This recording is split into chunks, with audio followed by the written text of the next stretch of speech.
Bueno, estamos nuevamente aquí en El Buen Hermano con el doctor Rodrigo Bacigalupi. ¿Qué tal, Rodrigo? Buenas noches y gracias por venir. Gracias a ustedes, buenas noches y a toda la audiencia. ¿Cómo lo, doctor? Fue presidente del Colegio de Abogados de la provincia de Misiones por muchos años. Hace 10 años. ¿Seguís siendo? No. Hace 10 años que dejé de serlo. Sí, 6 años que vive, por muchos que vive años. en paz. Estuviste en la Federación Argentina. Hasta parezco más joven ahora. Lo que pasa es que todos vamos creciendo un poquito. ¿Estuviste en la Federación Argentina también? Estuve en la federación. ¿Y ahora tenés cargo institucional o no? No, ayudo al colegio en lo que uno puede, integro una comisión de defensa a la defensa y acompañamos a los colegas que tienen problemas u obstáculos para... Digo acompañamos porque estamos con el doctor Germán Bordón, que fue mi vicepresidente, y nos pusimos a disposición del colegio, en general del colegio, para ayudarlo en lo que uno pueda. Y es un rol sin ninguna participación política en sí, sino que es en defensa de la profesión nomás. Rodrigo, ¿cómo observás en el medio de un país angustiado por la situación económica y social, ¿no? En una crisis monumental, complicada, para la producción, para el trabajo y para aquellos que lo buscan, esta instalación de que el Consejo de la Magistratura y hoy la asunción del doctor Fossati como presidente de la Corte a presidir el Consejo de la Magistratura, para un sector del oficialismo, el kirchnerismo, el cristianismo concretamente, parece ser la panacea de la solución de todos los problemas que tiene la Argentina institucionalmente. Y bueno, nosotros nos sentimos asombrados, tanto el periodismo como la sociedad. ¿Qué está pasando?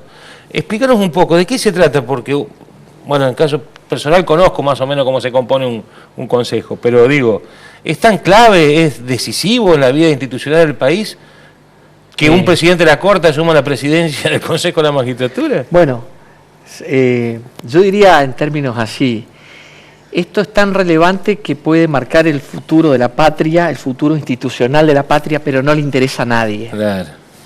Pero sí, realmente es muy importante, porque a la política no le interesa hasta que la justicia entra a tallar. A la gente no le interesa la justicia hasta que cae en manos o de la policía o de la justicia. Es decir, a nadie le interesa la justicia. Pero si tenemos un accidente de tránsito, si nos chocan a un familiar, si muere un familiar en una tragedia como ocurrió en la tragedia del Paraná, o lo que nos pueda pasar a cualquiera, porque nadie está exento de que le ocurra algo grave que termine en la justicia, ahí la justicia empieza a tener relevancia. Para la política la justicia tiene relevancia cuando la justicia cumple su rol de control respecto del funcionamiento de la política, es decir, que los órganos políticos cumplan su rol dentro de las competencias y dentro del marco de las leyes. Cuando se exceden del marco de la ley, comienza a trabajar la justicia, pone límites, y eso es lo que a la política y en general a quien no está acostumbrado a tener límites o a que le pongan límites, le molesta y mucho. ¿Qué está haciendo ahora la Corte? Puso límites en diciembre del año pasado, determinó la inconstitucionalidad de una ley que fue sancionada, dictada en el año 2006, que tuvo un periodo de funcionamiento con blancos, negros, grises y sombras, y que en la actualidad está haciendo demasiado ruido, cosa que llevó a que ocurra lo que ocurrió, que la Corte tome un caso que ya lo tenía archivado, lo tenía esperando, según el juez Rosati, según el presidente de la Corte, lo escuché en un reportaje, él manifestó cuando le preguntaron por qué recién fallaron 14 años después, dijo, porque las partes habían pedido la suspensión del proceso, es decir, las partes eran el Colegio de Abogados de Ciudad, porque no es el colegio público, sino es el Colegio de Abogados que representa más a un grupo de abogados de élite, pongámosle ese nombre, y a las corporaciones de abogados, algunos grupos grandes, estudios grandes de abogados. Ese Colegio de Abogados había planteado la inconstitucionalidad de esa ley del 2006. ¿Qué hizo esa ley? Que esto es lo importante. Redujo, con la excusa de que el Consejo estaba integrado por 20 miembros, y aclaro algo y hago un paréntesis, el Consejo lo que hace es concursar cargos para designar ternas y elevarlas al Poder Ejecutivo para que el Poder Ejecutivo elija uno de los tres y lo manda al Senado. Es decir, la designación participa en la designación de los jueces, no elige al juez, pero le pone un límite al presidente y le dice, tenés que elegir dentro de estos tres. Entonces ahí está el rol importante, que esto surge a partir de la reforma del año 94 de la Constitución, que incorpora esta institución, Consejo de la Magistratura, y le da el poder de limitar esa facultad que antes el presidente tenía sin límites. Claro. Entonces estamos hablando de la limitación de poderes. ¿Para qué sirve el Consejo de la Magistratura? Para limitar esa arbitraria designación que antes tenían los presidentes. Entonces, ¿qué pasó? La primera ley que conforma el Consejo de la Magistratura la integran con 20 miembros. Miembros que eran el presidente de la Corte Suprema, representante de los jueces, representante del Poder Legislativo, del Ejecutivo y representante de los abogados y del sector académico, científico, universitario. Era un grupo que ninguno de esos grupos tenía prevalencia sobre el otro. Es decir, había que generar consensos para avanzar en la conformación de las ternas, para generar los reglamentos, para poder sancionar a un juez, porque el Consejo de la Magistratura puede sancionar a los jueces y puede activar el mecanismo del jurado de enjuiciamiento, que es otro órgano que después lo destituye, tiene el rol de destituir a los jueces. O sea, tiene es un mecanismo pensado para quitarle partidismo político a una institución que no tiene que estar impregnada de política, sino que tiene que estar impregnada de objetividad, ¿no? Por eso es que en esa ley, la primera ley que hubo, había cierto equilibrio, se respetaba el equilibrio de los estamentos. Los estamentos son los legisladores, los abogados, los jueces. Había un equilibrio donde había que formar mayorías y eso hace a la objetividad. ¿Qué pasó con la reforma de esta ley que ahora se declaró, que en diciembre se declaró inconstitucional y ahora se está aplicando? Redujo la cantidad de miembros a 13, quitó 7, pero quitó más a los abogados, a los jueces, a los académicos y dejó prácticamente el mismo número, salvo 2 legisladores. Entonces, lo que observó la Corte a finales del 2021, cuando declara la inconstitucionalidad de esta ley, dice: se desequilibró el estamento político, tiene 6 legisladores más 1 del Poder Ejecutivo, son 7 y del otro lado hay 6. Entonces, hay un desequilibrio que impide que funcione como la Constitución pide que sea, de manera equilibrada. Es decir, que tengan que... ¿Y por qué? ¿Y se vuelve a 20 ahora? Y ahora se declara inconstitucional y se vuelve a aplicar la vieja ley. Por lo tanto, ¿qué dice la Corte? Le dice, les doy 120 días, ¿para qué? Para que de los 13 que hay hoy sumen 7 más, que son 2 abogados... Pero ¿cuál es la urgencia de que un sector del oficialismo, básicamente el kirchnerismo, haya presentado el recurso de amparo en la justicia de Entre Ríos, la justicia federal de Entre Ríos, que estén tan interesados que se vuelva a esa composición de 13, digamos? Bueno, a ver, en la lectura política, decir, bueno, achico la cuestión porque me resulta más fácil manejar la designación de jueces, o echar jueces, o si quiero echar al procurador porque no me gusta, o a un ministro de los ministros de Corte por el 2/3 del Congreso.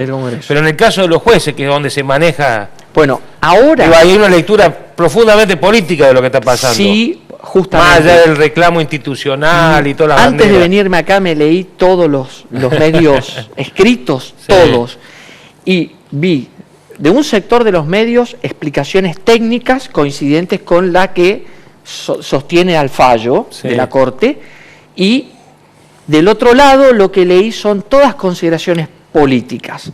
La realidad es que esta nueva conformación preocupa al oficialismo o a un sector del oficialismo.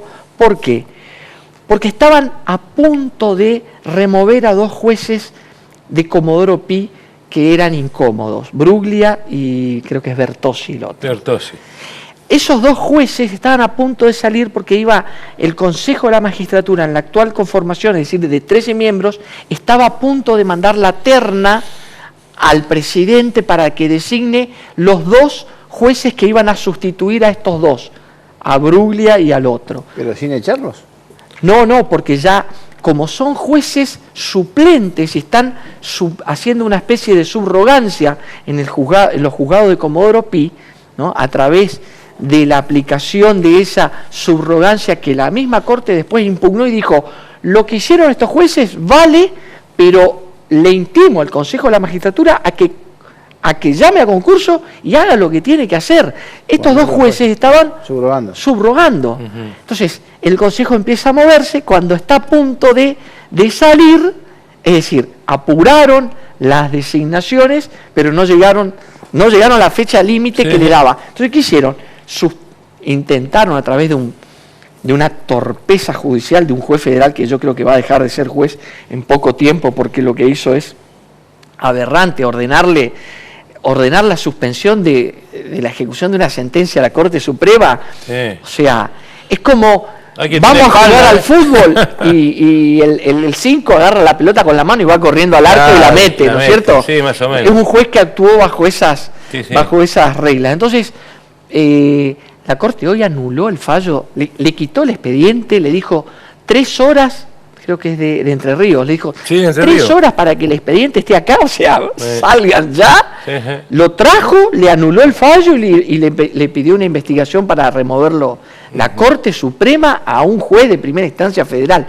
Entonces, lo que se evidencia es, de este lado hay mucha política metida. La garantía de objetividad en la justicia tan vapuleada por décadas en este país, en esta pelea política institucional, ¿no? Porque hay el sector del kirchnerismo que está agazapado en manejar ese consejo de 13. Y lo que te dice, che, no, es 20, la Constitución, acordamos así, salvo que hagamos una reforma a la Constitución y modifiquemos la composición del Consejo, ¿no?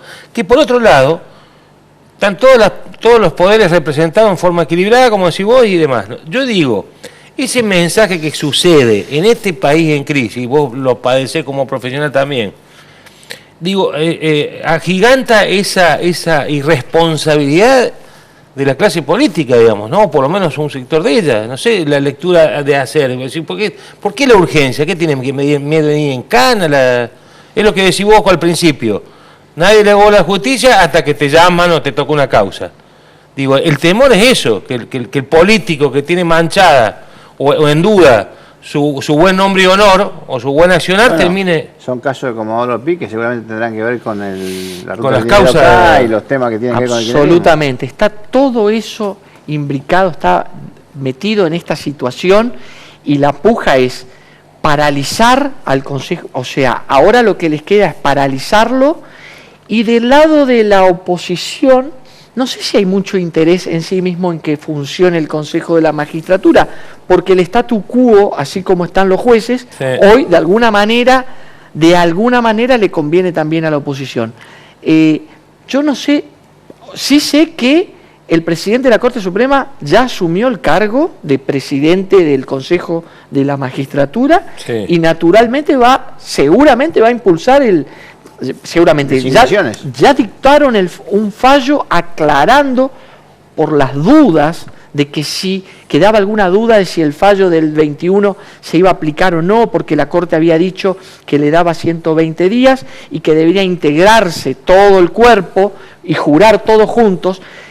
La jugada del kirchnerismo fue: no mandemos los representantes del Poder Legislativo, así no se cumple ese requisito que puso la Corte. Y la Corte hoy aclaró y dijo, ese requisito lo pusimos para que entren todos juntos, pero no hay manera de obstaculizar el funcionamiento de una institución prevista en la Constitución. Por lo tanto, si no vienen, avanzamos.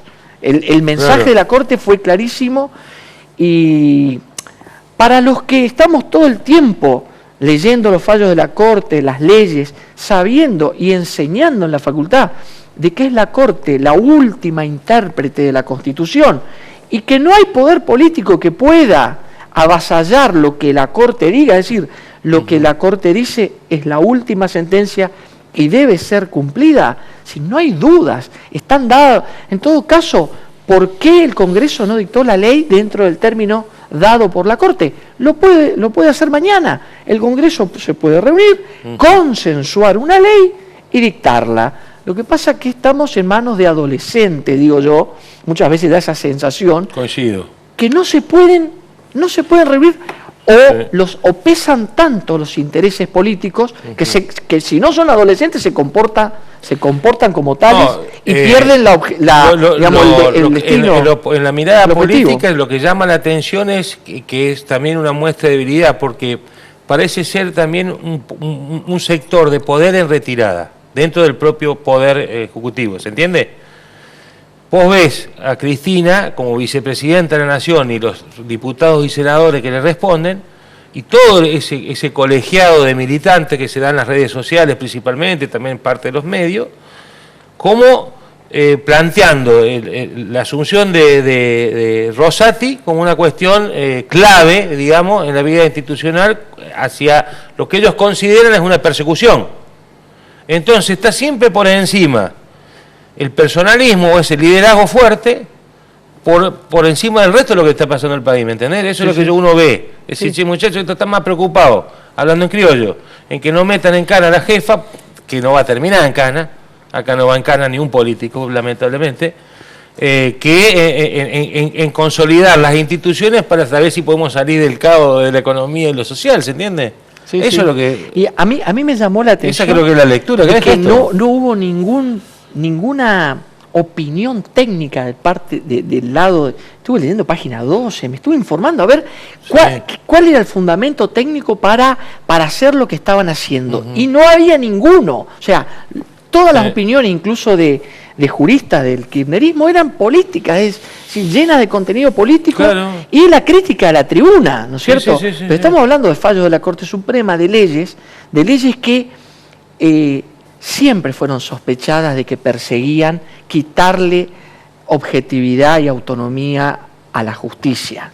O sea, yo estuve en un jurado de enjuiciamiento donde después que el jurado falló, al poco tiempo se modificó la ley para que el jurado de enjuiciamiento no siga siendo integrado por gente no manejable, ¿no? Claro.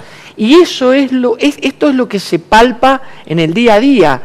¿Por qué necesitan poner tantos políticos en órganos que tienen que realizar controles técnicos si son controles técnicos de comportamiento, de conducta, tienen objetivos, ¿no? Tienen la función de controlar. Es como si pusieran al cardiólogo, ¿no? Que el cardiólogo, en vez de darte a vos un diagnóstico médico, hiciera político, dijera, no, vos estás mal, pero porque vos pensás en esto y porque vos estás de este lado, y su diagnóstico, en vez de basarse en los estudios del corazón, en lo científico, sea político. Para este tipo de instituciones, en las cuales la parte política interviene también, pero en un paso posterior, la designación del juez, de los jueces, es el paso posterior que lo hace el presidente con el acuerdo del Senado. Es ahí donde la política interviene. No, quieren también estar dentro del proceso de selección, también para manipular la selección de los candidatos y también para encontrar jueces como este de Entre Ríos, que por suerte hubo uno solo. Claro. Evidentemente tuvieron que salir a buscar y ningún juez de los de ellos, obviamente, ni el Ramos Padilla se animó a dictar ese tipo de cautelar. Y aclaro algo, cualquiera de nosotros, cualquiera que hacemos una cautelar contra el Estado Nacional, porque esta es una cautelar contra el Estado Nacional, tenemos que hacer, primero que ningún juez te la da, no te la da. Y antes te dice, a ver, vamos a preguntarle al Congreso a ver qué dice antes de que yo le dé la cautelar. Claro. Este juez la dio sin consultar nada. O sea, y ayer domingo abrió para rechazar al fiscal en 3 horas. Todas estas situaciones son, por un lado, anecdóticas, por otro lado, alarmantes, pero fue contundente la salida y la decisión de la Corte Suprema, que es una corte... Pero me quedo con lo que dijiste al principio, ¿eh? Nadie le da bola a estas cuestiones hasta que nosotros como ciudadanos comunes nos vemos involucrados, porque es un tema clave todavía, sigue siendo un tema clave la recomposición de la credibilidad en los 3 poderes. Es muy difícil. Pero sobre todo la justicia, porque uno considera que ahí viene el principal equilibrio de la balanza. Sí. ¿Cierto? Y es complicado Es muy salir difícil, también de ahí. es muy difícil salir, o sea, que un país salga adelante si no tiene una justicia independiente. Y justicia independiente no significa...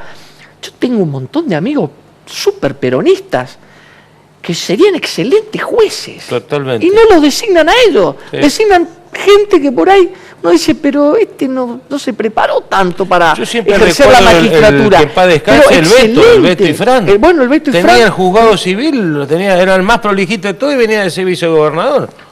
Por eso el problema no es que sea político, que haya tenido su corazón político.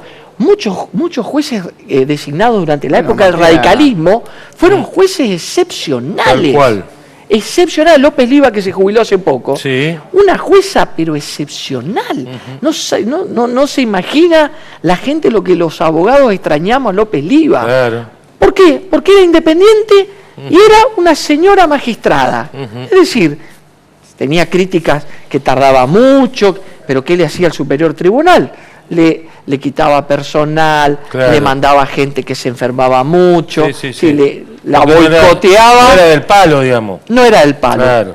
Pero lo que se extraña a esos jueces independientes... No se whatsappeaba con el jefe del Parque Paraguayo, por ejemplo. Hoy está tan contaminada la justicia que uno ya no sabe.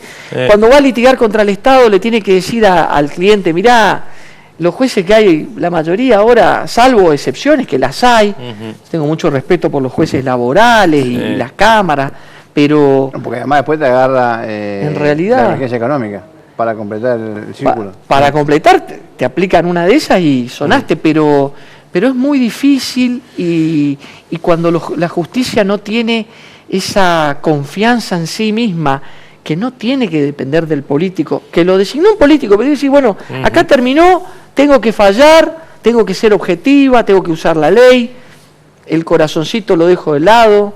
Es interesante lo que dice Zaffaroni, porque esa ley 26080 que hoy se declara inconstitucional fue reformada por la 26855 en el año 2013, que también reformada por Cristina, que también la declara inconstitucional la Corte en el fallo Rizzo, muy interesante, porque digamos, el oficialismo en ese momento quería que la composición del Consejo de la Magistratura sea democrática.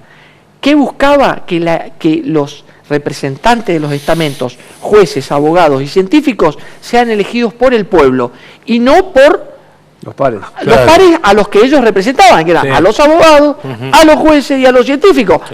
Que todo el pueblo elija. Eso se declaró inconstitucional porque también violentaba el sistema de representación previsto por la Constitución. Y el Estado para politizar absolutamente el Consejo de la Magistratura. Tal cual. Muy bien. Como siempre es un placer. Lo hemos recuperado después de la pandemia, hacíamos tiempo que no hablábamos con ustedes. Así que le agradecemos muchísimo. Gracias a ustedes. Nos tenemos que ir con tres cuestiones que nos quedan. Sí. Lo bueno y lo malo. Los buscados. Lo bueno y lo malo de la semana. A ver. Vamos con lo bueno y lo malo entonces. Vamos a ver qué pasó esta semana. Esto lo bueno se lo dejo a usted. Acá está, lo bueno fue lo que pasó en el turismo, en el fin de Semana Santa, la verdad que...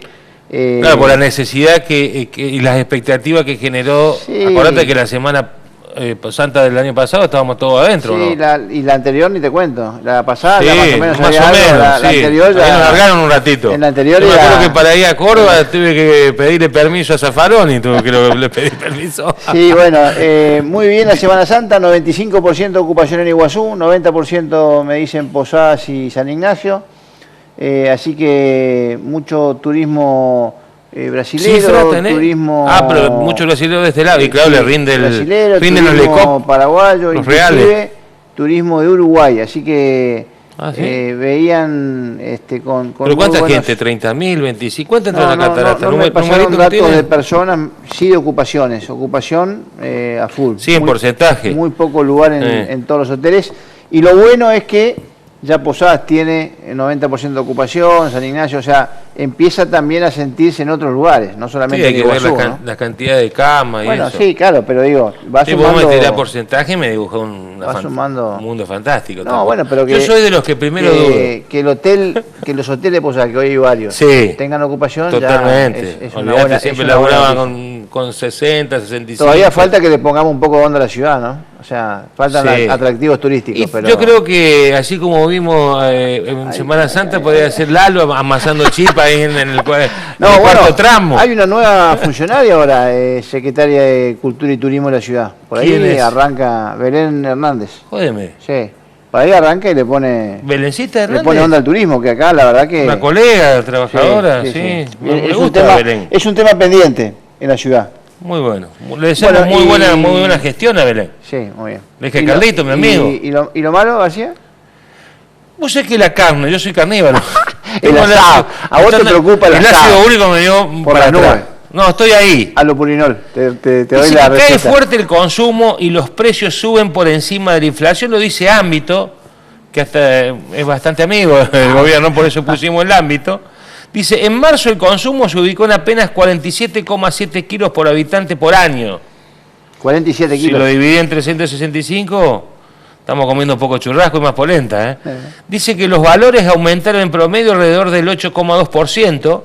El pollo, por ejemplo, mostró un subas de hasta el 15%. En el mes. Así que los datos son preocupantes. En el mes. Sí, estamos hablando del El mes de 8 marzo. en el mes, el 15 en el y mes. hablan de las claras del impacto que va teniendo la suba de precios en los alimentos y obviamente en la dieta de los argentinos, donde obviamente el consumo de carne se va cayendo sostenidamente, ¿no? Es algo que también lo remarcábamos un poco el año pasado, pero bueno, la gente que está en el Instituto de Promoción de la Carne Vacuna Argentina habla de que los precios suben a un ritmo sostenido del 8,2, siendo que la inflación estaba en 6,7.